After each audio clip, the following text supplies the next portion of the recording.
नमस्कार, आप देख रहे हैं जनादेश। मैं हूं आपके साथ प्राची सिंह। खबर शुरू करने से पहले एक नजर आज की हेडलाइंस पर। उद्धव ठाकरे ने दिल खोलकर अजीत पवार की तारीफ की, जिसने भी सुना नहीं कर पा रहा यकीन। आधी आबादी को बड़ा तोहफा, राज्य में हुआ 1 साल की मैटरनिटी लीव का ऐलान।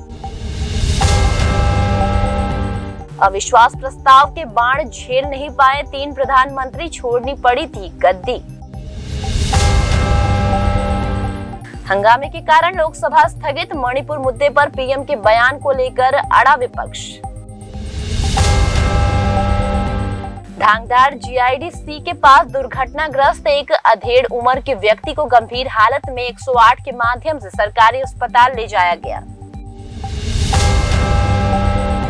सुरेंद्रनगर जोरावर नगर स्थान वासी जैन संघ की कार्यकारिणी का श्रावकों ने थाली बजाकर किया विरोध।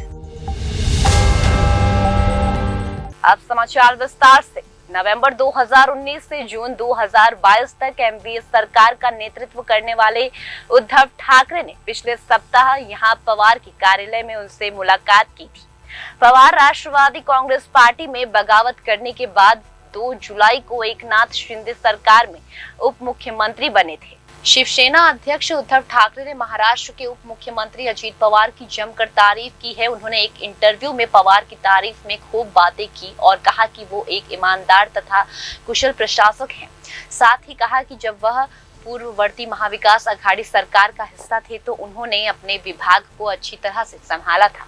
नवंबर 2019 से जून 2022 तक एमवीए सरकार का नेतृत्व करने वाले उद्धव ठाकरे ने पिछले सप्ताह यहां पवार के कार्यालय में उनसे मुलाकात की थी। पवार राष्ट्रवादी कांग्रेस पार्टी में बगावत करने के बाद 2 जुलाई को एकनाथ शिंदे सरकार में उप मुख्यमंत्री बने थे। पूर्व मुख्यमंत्री ठाकरे ने बुधवार को पार्टी के मुखपत्र सामना में प्रकाशित एक साक्षात्कार में कहा, अजीत पवार ईमानदारी से काम करते हैं। उन्होंने एमवीए सरकार में प्रशासन तथा अपने विभाग को अच्छी तरह से संभाला था और मैंने सोचा कि मौजूदा भोदूगिरी शिंदे सरकार के संदर्भ में क्या इस व्यक्ति से कुछ अच्छा हो सकता है। इससे पहले उद्धव ठाकरे ने बीजेपी पर तंज कसते हुए कहा कि एनडीए के केवल 3 मजबूत दल हैं और उनके नाम प्रवर्तन निदेशालय, आयकर विभाग और केंद्रीय अन्वेषण ब्यूरो है।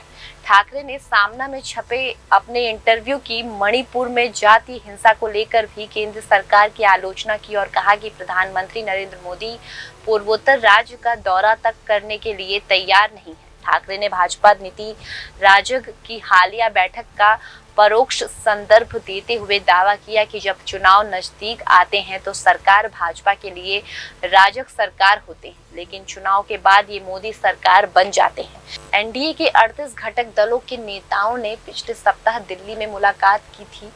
उसी दिन शिवसेना समेत विपक्ष के 26 दलों ने बेंगलुरु में बैठक की थी और इस दौरान उन्होंने अपने गठबंधन का नाम Indian national development inclusive alliance रखने के लिए सर्वसम्मति से प्रस्ताव पारित किया था। सिक्किम में काम करने वाले राज्य सरकार के कर्मचारियों के लिए एक अच्छी खबर है। सिक्किम के मुख्यमंत्री प्रेम सिंह तामांग ने अपने राज्य के सरकारी कर्मचारियों के लिए बड़ी घोषणा की है। सिक्किम की सरकार ने महिलाओं की मैटरनिटी लीव को लेकर एक बड़ा फैसला लिया है। गंगोट सरकार के फैसले के तहत अब राज्य में मां बनने वाली महिलाओं को 12 महीने की छुट्टी दी जाएगी। सिक्किम के मुख्यमंत्री प्रेम सिंह तमांग के इस फैसले का ऐलान होते ही राज्य की महिलाओं में खुशी की लहर देखने को मिली है।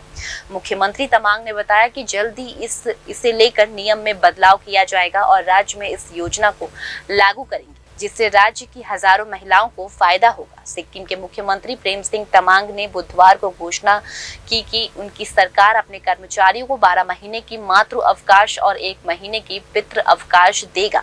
यहां आयोजित सिक्किम राज्य सिविल सेवा अधिकारी संघ की वार्षिक आम सभा को संबोधित करते हुए तमांग ने कहा कि ये लाभ प्रदान करने के लिए सेवा नियमावली में बदलाव किया जाएगा। उन्होंने कहा कि इससे सरकारी कर्मचारी को अपने बच्चों और परिवार की बेहतर देखभाल करने की मदद मिलेगी। इस फैसले में जानकारी देते हुए सीएम ने यह भी कहा कि यहाँ के अधिकारी राज्य प्रशासन की रीढ़ है, जो सिक्किम और उसके लोगों की वृद्धि और विकास में महत्वपूर्ण योगदान देते हैं। ऐसे में उनका ख्याल रखना सभी की जिम्मेदारी है। मुख्यमंत्री तमांग ने कहा कि जल्द ही इस फैसले की पूरी जानकारी और अधिसूचित दोनों जारी की जाएंगी। मातृ लाभ अधिनियम 1961 के तहत नौकरी पेशा महिला 6 महीने या 26 सप्ताह के वेतन मातृ अवकाश के लिए अधिकृत है। हिमालय राज्य सिक्किम में देश की सबसे कम आबादी है और यहाँ मात्र 6.32 लाख लोग रहते हैं। आजादी के बाद अब तक 27 बार अलग अलग केंद्र सरकारों के खिलाफ अविश्वास प्रस्ताव पेश किया गया है। इन 27 नो कॉन्फिडेंस मोशन में 3 प्रधानमंत्रियों ने वोटिंग का सामना किए, जिसमें उन्हें हार का सामना करना पड़ा है। सड़क से लेकर सदन तक सरकार की नीतियों के खिलाफ विपक्ष अपनी आवाज उठाता है। सदन के भीतर कई तरह से सरकार को घेरा जाता है, जिसमें एक अविश्वास पत्र है। अविश्वास प्रस्ताव के जरिए विपक्ष ये संदेश देता है कि सरकार में लोगों का विश्वास नहीं रह गया है। यहाँ इस बात की चर्चा इसलिए हो रही है क्योंकि कांग्रेस नरेंद्र मोदी सरकार के खिलाफ नो कॉन्फिडेंस नोटिस लाई है। यहाँ हम इतिहास के झरोकों से बताएंगे कि आजाद भारत में कितनी दफा सरकारों को अविश्वास मत का सामना करना पड़ा है और नतीजा क्या रहा है। साल था 1979 और देश के पीएम थे मोरारजी देसाई। उनके खिलाफ कांग्रेस की तरफ से नो कॉन्फिडेंस पेश किया गया। दिलचस्प बात यह है कि इस विषय पर बहस बेनतीजा रहा और मतदान भी नहीं हुआ था। लेकिन 1990 से 1997 और 1999 की तस्वीर अलग थी। आजादी के बाद से अब तक 27 दफा अविश्वास प्रस्ताव पेश किया गया। अगर आप मौजूदा नो कॉन्फिडेंस मोशन को जोड़ें तो संख्या 28 हो जाएगी। जब तक पेश 27 अविश्वास प्रस्ताव में सबसे अधिक संख्या इंदिरा गांधी के खिलाफ रही है। हालांकि वो सभी 15 अविश्वास प्रस्ताव में विजयी रही हैं, लेकिन 3 सरकारें ऐसी भी रही जिसने सत्ता से हटना पड़ा। बता दें कि लोकसभा के नियम 198 के तहत चर्चा और वोटिंग होती है। अगर विपक्ष की संख्या अधिक होती है तो मौजूदा मंत्रिमंडल को इस्तीफा देना पड़ता है। 1990 में वीपी सिंह की मिलीजुली सरकार थी। विपक्ष की तरफ से अविश्वास प्रस्ताव पेश किया गया। लोकसभा में बहस और वोटिंग दोनों हुई। बहस के दौरान वीपी सिंह ने संसद सदस्यों के अंतरात्मा की आवाज पर मत देने का अपील की, लेकिन वो सरकार बचा पाने में नाकाम रहे। 7 नवंबर 1990 को वीपी सिंह ने मंत्री परिषद में विश्वास प्रस्ताव पेश किया। राम मंदिर मुद्दे पर भाजपा द्वारा अपना समर्थन वापस लेने के बाद प्रस्ताव गिर गया। वो प्रस्ताव 142 मतों से 346 मतों से हार गए। देवगौड़ा सरकार के पतन के बाद 1998 में अटल बिहारी वाजपेयी सरकार में आए और उन्हें भी 1999 में नो कॉन्फिडेंस का सामना करना पड़ा और उनकी सरकार महज 1 वोट की कमी से गिर गई।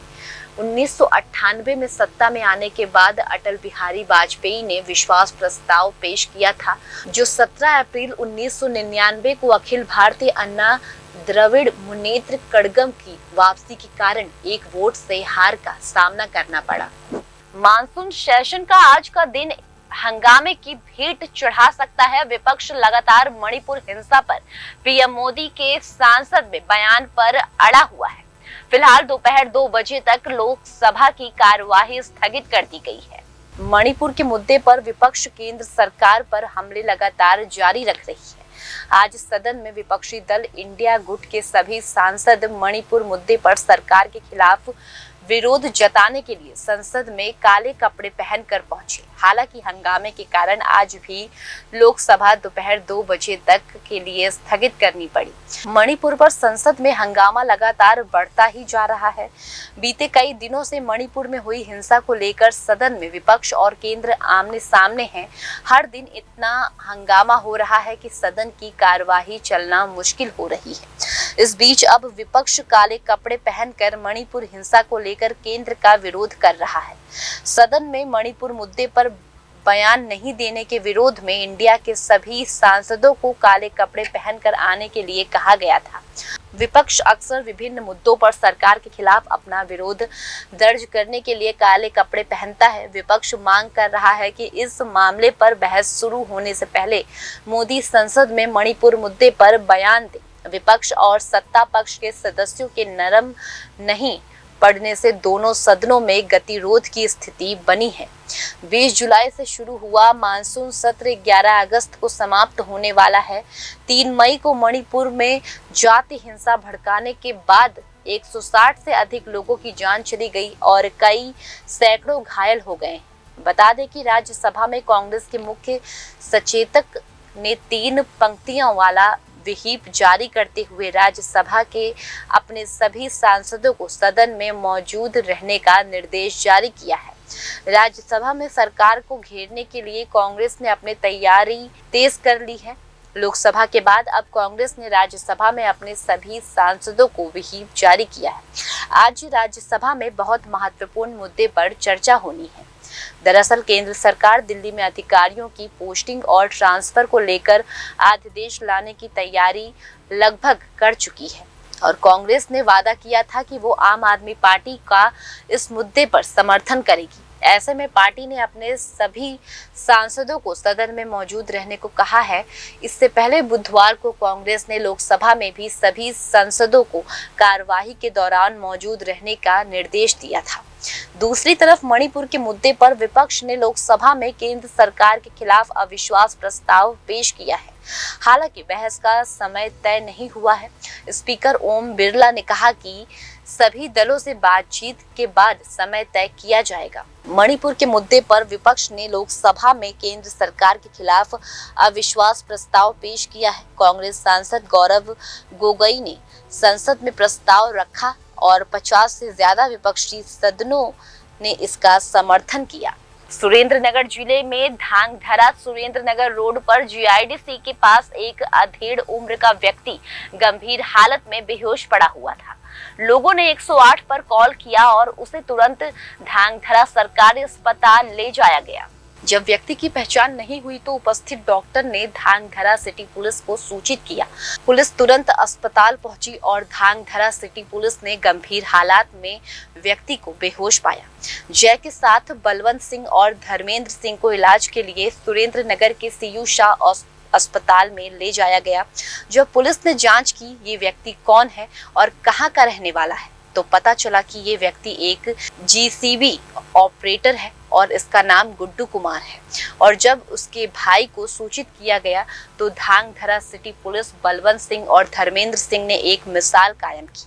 क्योंकि वह गंभीर स्थिति में था इसलिए पुलिस ने खुद उसकी जान बचाने के लिए गुड्डू यू कुमार को इलाज के लिए सुरेंद्रनगर की सीयू शाह अस्पताल में ले गया और मानवता की एक मिसाल बन गई। ब्यूरो रिपोर्ट जनादेश। सुरेंद्रनगर जोरावर नगर स्थानक वासी जैन संघ में जिस प्रकार से मौजूदा पदाधिकारी श्री संघ के संविधान के विरोध एवं कार्यकारिणी पर कब्जा कर रहे हैं, उसके विरोध में जैन समाज के युवा नेता कल्पेश भाई शाह आमरण अनशन पर बैठ गए हैं, जिसका आज 10वां दिन है। कब्जा कर रहे व्यवसायियों का मनोबल बढ़ाने के लिए आज शाम श्री संघ अनुयायियों के हाथों में थाली वेल लेकर जोरावर नगर क्षेत्र में मुख्य मार्ग पर रैली निकाली और विरोध प्रदर्शन किया। वहीं जैन समाज के नेताओं और महिलाओं ने कलेक्टर कार्यालय में शिकायत दर्ज कराते हुए आरोप लगाया सुरेंद्रनगर जिले के जोरावर नगर स्थानक वासी जैन समाज ट्रस्ट में कदाचार प्रस्तुत किया गया, जबकि सुरेंद्रनगर के जोरावर नगर में स्थानक वासी जैन उपाश्रय में जैन समुदाय के 27 संप्रदायों की भिक्षुणी के आने की व्यवस्था है, जिसमें उपाश्रय के बाहर धर्मनिरपेक्षता कायम रखने के मुद्दे पर जैन समुदाय के नेताओं द्वारा उपवास आंदोलन चलाया गया। इसके बाद बड़ी संख्या में जैन समाज के नेताओं और महिलाओं ने जिला कलेक्टर कार्यालय में प्रार्थना पत्र देकर जैन समाज ट्रस्ट में चल रही गड़बड़ियों को रोकने की गुहार लगाई। हाँ कल्पेश भाई, अत्यारे उपवास पर बैठा छो ने 10मो दिवस ए बाबते शुं कहेशो? जोरावनगर स्थानकवासी जैन समाज जे बिन संप्रदाय माटे प्रख्यात छे आखा गुजरातभर आखा भारतभरमा, ज्यारे एक साधु संत अने कारोबारीनी मिली भगतथी एक ચોક્કસ સંપ્રદાયને સોંપવાની જ્યારે હિલચાલ થઈ ત્યારે અમારા સંઘના સભ્યો સફળા જાગ્યા। એના સમર્થનમાં જે અમારો સંઘ છે એ બિન સંપ્રદાય બની રહે એના માટે હું ઉપવાસ લઉં છું। આજે 10મો દિવસ છે અને નિમભર કારોબારીના સભ્યો આજ સુધી કોઈની તબિયતની પૂછવા માટેની તસ્દી નથી લીધી। બીજી વાત, વારંવાર આ લોકોને અમે રજૂઆત કરતા હતા કે કારોબારીમાં તમે જે અત્યારે લોકો બેઠો છો એ સંઘના સંવિધાનની વિરુદ્ધ છે, છતાં પણ એ લોકો એમની દાદાગીરી ધાક ધમકીની ભાષામાં જે વાત કરવાનું હોય, વારંવાર સાધુ સંતોને આ લોકોએ રડાવ્યા છે, વારંવાર શ્રાવકોના અપમાન કરેલા છે જાહેરમાં. એની વિરુદ્ધમાં આ 10મા દિવસે પાણી ઉપરના ઉપવાસ ઉપર આજ મારા આંદોલનમાં જે સંઘના સભ્યો એની બધા આપ્યું સમર્થન મને કરેલ છે એ બદલ એમનો પણ ખૂબ ખૂબ આભાર માનું છું. પત્રકાર મિત્રોનો પણ ખૂબ ખૂબ આભાર માનું છું. પોલીસ ખાતાનો પણ ખૂબ ખૂબ આભાર માનીએ છીએ અમે. અને હજુ પણ આ લોકો નહીં સમજે તો આના કરતાં પણ જલદ પ્રોગ્રામ આપવા માટે અમે કટિબદ્ધ છીએ, રહેશું અને રહેશું. હા બેન, આજે જે રેલી કાઢી છે એ બાબતે શું કહેશો? અમારા કલ્પેશભાઈ જૈન સંઘના હિત માટે આમરણત ઉપવાસ ઉપર ઉતરા છે. એના માટે અમે તમામ મંડળોએ લેડીઝોએ સમર્થન એમને આપેલ છે. અને એમનો કારોબારી જે છે એ એમના માટે 10 દિવસથી આજે એમને ઉપવાસ છે, પણ એમના માટે એમને કશું જ વિચાર્યું નથી મિટિંગ કરવા આવ્યા. એના સમર્થનમાં આજે અમે કલેક્ટરને આવેદનપત્ર આપેલ છે અને આજે એના માટે મૌન રેલી કાઢેલ છે. તમારી માંગ શું હતી? અમારી માંગ છે કે અમારો જે ઉપાશ્રય છે સંઘ એ બિનસાંપ્રદાયિક છે અને એને સાંપ્રદાયિક ન થવા દેવા માટે એનું આયોજન છે અમારું. જેના કારોબારી સભ્ય છે એના રાજીનામાની કંઈક વાત છે, એ બાબતે શું કહેશો? એ અમે તમામના રાજીનામા ઈચ્છીએ છીએ, કારણ કે આ કારોબારીમાં ભ્રષ્ટાચાર ખૂબ થઈ રહ્યો છે અને અમારા સંઘને એ બિનસાંપ્રદાયિક સંઘને સાંપ્રદાયિક કરવા માગે છે, જે અમે થવા દેશું નહીં. હાલ કોઈના રાજીનામા પડ્યા છે કે કેમ? હજુ સુધી तो એવું કઈ નથી સંભળાયું અમને. ब्यूरो रिपोर्ट जनादेश। फिलहाल खबरों में सिर्फ इतना ही। आगे खबरों में बने रहने के लिए देखते रहिए जनादेश।